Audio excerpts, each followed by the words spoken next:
안녕하세요. 유희선입니다. 이번 시간에는 산과 염기에 대해 배워보겠습니다. 교과서 186에서 193쪽을 보면 됩니다. 우선 산과 염기가 무엇인지 배워봐야겠죠. 자, 산은 물에 녹아 수소이온을 내놓는 물질입니다.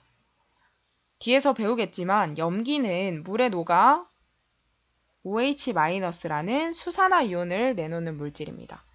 이러한 산은 H+를 내놓습니다. 예로는 염산, HCl, 황산, 아세트산, 탄산, 질산 등이 있습니다. 이러한 산은 물에 녹았을 때 H+를 내놓고 또 다른 음이온으로 이온화가 되는데 한번 보겠습니다.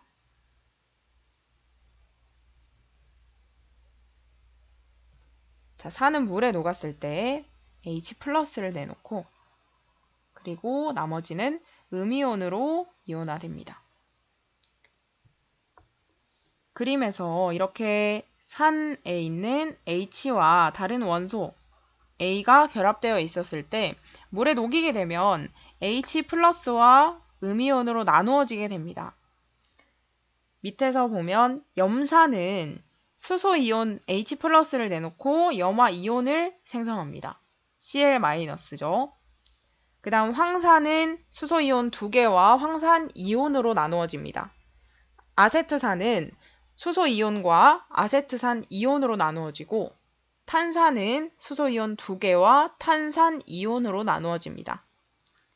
질산은 수소이온과 질산이온으로 나누어집니다. 이렇게 수소이온이 공통적으로 발생하는 것을 알 수 있습니다. 그래서 이러한 공통점 때문에 산은 모두 다 공통적인 성질을 갖는데 그것에 대해서 한번 보겠습니다. 자, 산의 공통적인 성질을 우리는 산성이라고 합니다. 이 산성은 아까 말했던 것처럼 H+ 때문에 나타냅니다. 공통적 성질 말고도 차이점이 있는데 산의 종류에 따라 성질이 다른 것을 산의 특이성이라고 하고 이것은 음이온이 각각 다르기 때문입니다. 즉 공통적인 성질 산성은 H+ 때문에 다른 성질인 산의 특이성은 음이온 때문에 나타나게 됩니다. 산성의 공통적인 성질을 여러분들이 알고 있어야 합니다. 자, 6개가 있습니다. 염기성의 공통적인 성질도 6개 있습니다. 첫 번째, 신맛이 납니다. 레몬에는 산이 들어있기 때문에 신맛이 납니다. 이런 것들 특징이 있습니다. 수용액에서 전류가 흐릅니다.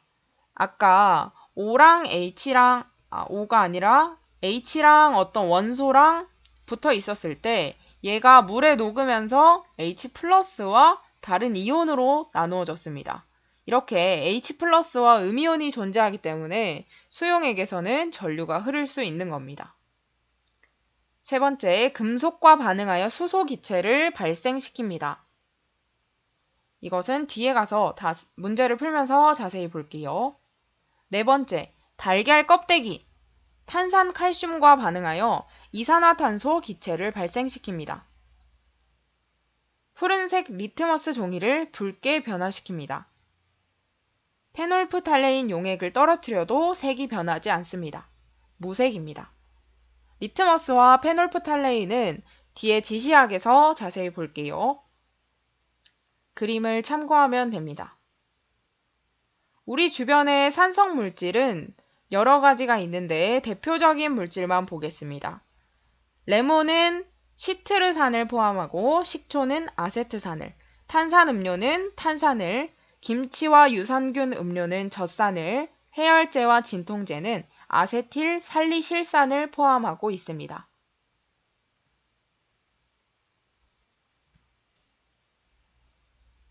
염기로 넘어가겠습니다. 염기는 물에 녹았을 때 수산화 이온, 즉 OH-를 내놓는 물질입니다. 염기에 동그라미 치겠습니다.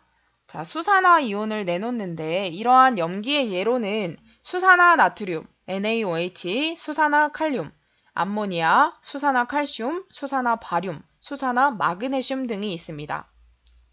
여기서 공통적인 것은 OH가 모두 다 있다는 것인데 특이하게도 암모니아에는 OH가 들어있지 않죠. 이 암모니아가 염기인 이유는 물에 녹았을 때, 즉 NH3와 H2O가 만났을 때, 물이 만났을 때 NH4 플러스와 OH 마이너스, 즉 이 OH 마이너스가 생기기 때문에 암모니아를 염기라고 할 수 있는 겁니다. 알아두세요. 자, 염기의 이온화, 마찬가지로 산처럼 염기가 공통적인 성질을 갖는 이유가 있는데 그것은 바로 OH 마이너스 때문이겠죠. 자세히 볼게요. 자, 염기의 이온화 모형과 여러 가지 염기의 이온화. 염기는 이렇게 OH와 다른 원소 B랑 이렇게 결합되어 있었다가 물에 녹이면 B 플러스와 OH 마이너스로 이렇게 나누어지게 됩니다. 즉 양이온과 음이온으로 이온화되는 것이죠. 그런데 밑에 예시들을 보면 다 OH 마이너스가 나온다는 것을 알 수 있습니다. 수산화 나트륨은 나트륨 이온과 OH 마이너스, 수산화 칼륨은 칼륨 이온과 OH 마이너스, 그 다음 수산화 칼슘은 칼슘 이온과 수산화 이온 2개, 수산화 바륨은 바륨 이온과 수산화 이온 2개, 수산화 마그네슘은 마그네슘 이온과 수산화 이온 2개, 이런 식으로 수산화 이온이 모두 발생하는 것을 알 수 있습니다. 자, 이렇게 수산화 이온 때문에 공통적인 성질을 갖는데 그것은 뭐라고 할까요? 아까 산성처럼? 그렇죠. 염기성이라고 하겠죠. 자, 염기성을 살펴보겠습니다. 염기성은 마찬가지로 염기의 공통적인 성질입니다. 이것은 OH- 때문에 나타나는데 그러면 염기의 특이성, 염기마다 조금씩 다른 성질은 양이온이 각각 다르기 때문이었죠. 산과 비교해서 여러분들이 설명할 수 있으면 좋겠습니다. 이러한 염기성은 염기를 가진 물질은 쓴맛이 나고 두 번째 수용액에서 전류가 흐릅니다. 이것도 아까 마찬가지로 염기와 OH가 포함되어 있었는데 이것이 OH- 에 이온화되면서 즉 양이온과 음이온으로 나누어지면서 전류가 흐르게 되는 것입니다. 대부분의 금속이나 달걀 껍데기, 즉 탄산칼슘과 반응하지 않습니다. 네 번째, 단백질을 녹이는 성질이 있어 손으로 만지면 미끈거립니다. 5번, 붉은색 리트머스 종이를 푸르게 변화시킵니다. 6번, 페놀프탈레인 용액을 떨어뜨리면 붉은색으로 변합니다. 리트머스 종이와 페놀프탈레인 용액의 색상은 뒤에서 자세히 다루겠습니다. 그림을 참고하면 됩니다. 우리 주변의 염기성 물질로는 비누, 하수구 세정제는 수산화 나트륨을 포함하고 있고 제산제는 수산화 마그네슘, 치약은 탄산 나트륨을 포함하고 있다는 것을 볼 수 있습니다.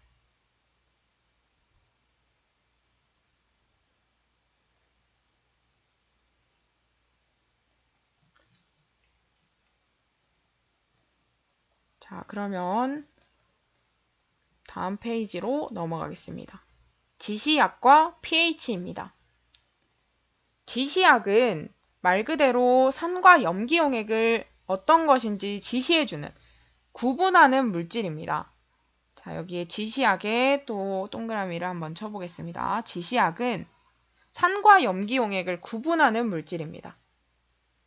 산에 들어있는 수소이온이나 염기에 들어있는 수산화이온과 반응하여 색깔이 변하는데 이를 통해 우리는 액성을 판단할 수 있는 것이죠.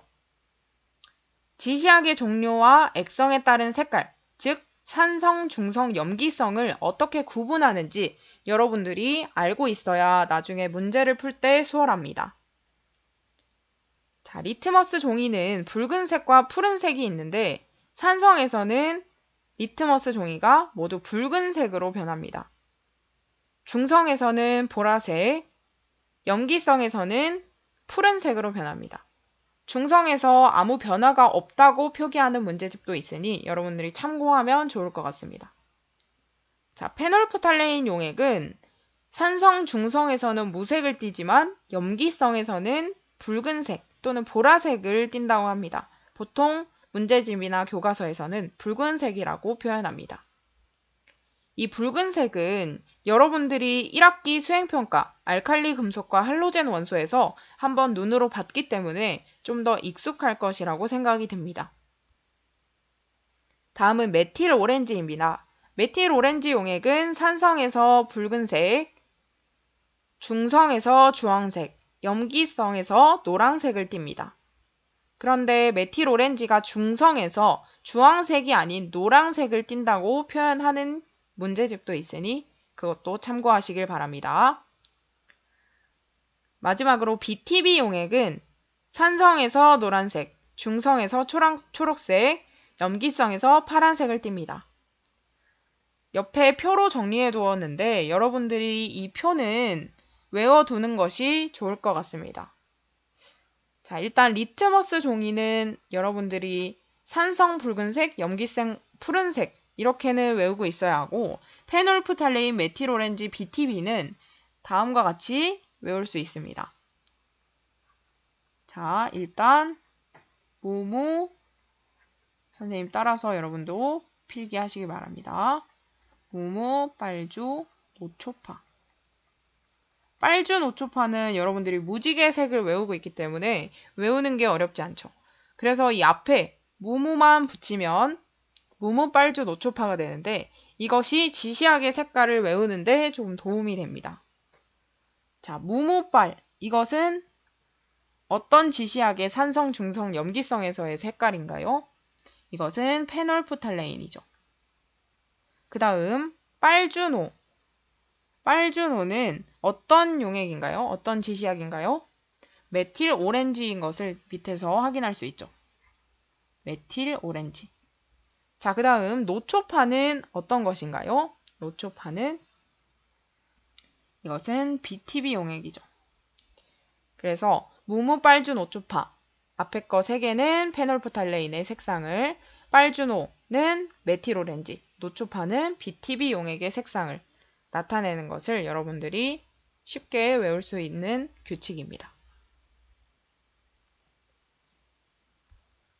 자, 그럼 밑으로 내려가서 일단 천연 지시학은 자주색 양배추, 붉은색 장미꽃, 포도 껍질, 검은 콩 등에서 추출한 용액이 액성에 따라 색이 변하는 것을 이용해 지시학으로 사용하기도 한다는 것을 여러분들이 추가로 알아두면 좋을 것 같습니다.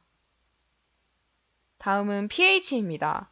pH는 우리 교과서에 나오고 있지 않지만 다양한 문제집에 문제 보기로 출제가 되기 때문에 여러분들이 학습해 두는 것이 좋습니다. pH는 앞에 소문자 P와 대문자 H로 나타내는데 이것은 수용액에 들어있는 H+의 농도를 간단한 숫자로 나타낸 것입니다. 아까 H+가 들어있는 것이 산성, 중성, 염기성 중에 어떤 것이었나요? 수용액에서 H+를 내놓는 물질은 바로 산이었죠. 그러면 H+의 농도가 진할수록 산성이 강하다는 것을 여러분들 알 수 있죠. 근데 이 산성이 강한 것을 pH가 작게 표현합니다. 그래서 여러분들이 요거 3개를 알아두면 좋습니다. pH와 용액의 액성. pH가 만약에 7이면 중성입니다. 그런데 pH가 7보다 작으면 산성이고 pH가 7보다 크면 염기성입니다. 농도가 진할수록 pH가 작다는 것이 헷갈릴 수 있으므로 여러분 유의해야 합니다. 우리 주변 물질의 pH를 한번 보면 증류수는 pH가 7입니다. 즉 중성이라는 뜻이겠죠. 우리가 산이라고 얘기하는 우유, 달걀, 노른자, 커피, 토마토, 탄산음료, 위액, 레몬 등은 pH가 7보다 작은 산성에 해당하고 달걀 흰자, 베이킹소다, 비누, 가정용 암모니아수, 하수구 세정제 등은 염기성이기 때문에 pH가 7보다 큰 것을 확인할 수 있습니다. 자, 그럼 문제를 풀어보겠습니다. 그림은 묽은 염산에 마그네슘 리본을 넣었을 때 기체가 발생하는 모습을 나타낸 것이다. 여러분들 문제를 풀지 않았다면 화면을 잠깐 멈춰놓고 두 문제를 풀고 해설을 들으면 좋을 것 같아요. 자, 묽은 염산에 마그네슘 리본을 집어넣었습니다. 묽은 염산은 우리가 HCl이라고 표현을 하죠. 그 다음 마그네슘 리본에는 당연히 Mg가 들어있을 겁니다. 묽은 염산에 마그네슘 리본을 넣었을 때 금속을 산에 넣으면 어떻게 되나요? 수소기체가 발생한다고 앞서 배웠습니다. 잘 기억이 안 나는 친구들은 1페이지에 산성을 참고하길 바랍니다. 자, 그럼 HCl과 Mg가 만나면 한번 볼게요. HCl과 Mg가 만났습니다. 묽은 염산에 금속을 집어넣으면 수소 기체가 발생하고 H2가 발생하고 그 다음에 MgCl2가 생깁니다. 근데 이때 Mg는 Mg2+가 되고 Cl은 Cl-가 2개 있는 것이죠. Mg는 여러분 우리 지난 시간에 산화환원에 대해서 배운 것을 한번 떠올려 볼까요? 자, Mg는 순수한 Mg에서 Mg2+ 이온이 되었습니다. 양이온이 됐다는 것은 전자를 어떻게 한 거예요? 전자를 잃었다는 것이죠. 전자를 잃고 무엇이 되었나요? 무슨 반응이 일어났나요? 산화된 것이죠. 자, 그 다음 H의 입장에서는 H가 처음에는 H+로 수용액에 녹아 있었는데 이온화되어 있었는데 H2 수소기체로 전자를 얻게 되었어요. 전자를 얻는 것을 우리 뭐라 하나요? 환원이라고 하죠. 즉 Mg는 산화되고 H는 환원되고 이러한 반응이 여러분들이 학습한 개념으로 설명할 수 있다는 것을 알 수 있습니다. 보기를 볼게요. 용액의 pH는 감소한다. 자, 용액의 pH가 감소한다는 말은 pH가 감소한다는 것은 산성이 강해진다는 것이고 산성이 강해진다는 말은 곧 H+가 증가한다는 뜻이죠. 근데 우리 아까 반응에서 보면 H+가 H2 수소기체로 바뀌고 있어요. 그러면 반대로 설명하고 있기 때문에 H+는 실제로 감소하게 되겠죠. 그러니까 H+가 감소해서 산성이 약해지고 pH는 증가한다. 그래서 1번은 틀렸습니다. Cl-의 수는 감소한다. Cl-는 여러분 여기에서도 처음에도 Cl-였고 나중에도 Cl-입니다. 이런 식으로 Cl은 반응에 별로 관여를 하지 않는데 이런 이온들을 구경꾼 이온이라고도 합니다. 참고로 알아두세요. 그래서 Cl-는 수가 변화가 없습니다. 3번 H+의 수는 감소한다. 아까 말했듯이 처음에 H+였는데 H2 수소기체가 되면서 H+의 수는 감소한다는 것을 알 수 있죠. 4번 마그네슘 리본의 질량은 증가한다. 여러분 처음에 마그네슘 리본에 Mg가 들어있었는데 Mg가 Mg2+가 되면서 수용액으로 녹아 들어가요. 그러면 수용액 속으로 녹아 들어갔다는 말은 리본의 질량이 조금 감소하겠다는 얘기죠. 발생하는 기체는 산소이다. 산소가 아니라 아까 뭐였어요? H2, 수소였죠.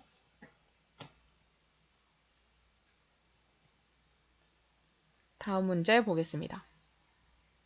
표는 물질 AD의 같은 부피의 수용액에 대한 성질을 조사한 결과이다.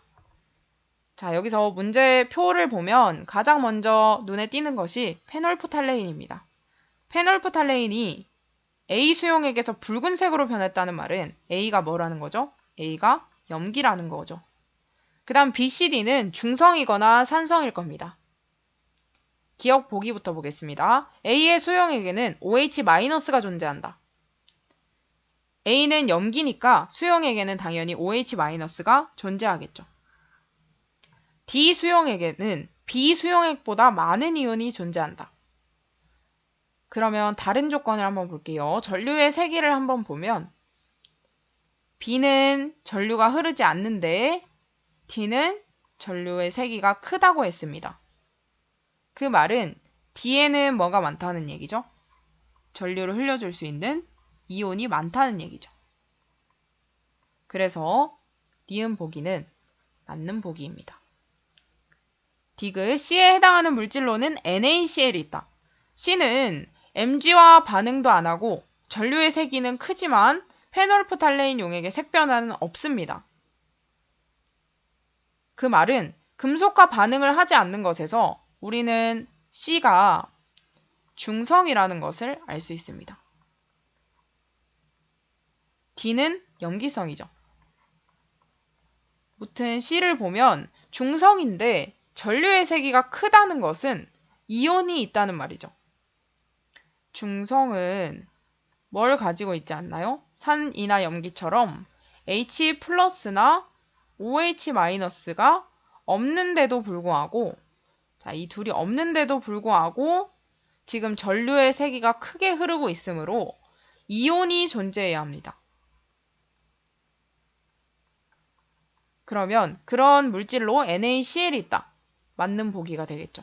NaCl은 H+도 OH-도 없는데 이온으로 Na+와 Cl-로 나누어질 수 있는 성질이 있죠. 그래서 전류가 흐르는 것입니다. 자, 그럼 답은 몇 번이 될까요? 5번이 되겠죠. 이렇게 산과 염기에 대해서 배워봤습니다. 이 강의를 두 차시에 나누어 듣고 등교 계약을 하면 선생님과 중화 반응에 대해서 학습하게 됩니다. 중화 반응이 끝나면 여러 가지 문제를 풀어보고 그 범위까지가 바로 시험 범위가 됩니다. 오늘도 수고 많았습니다.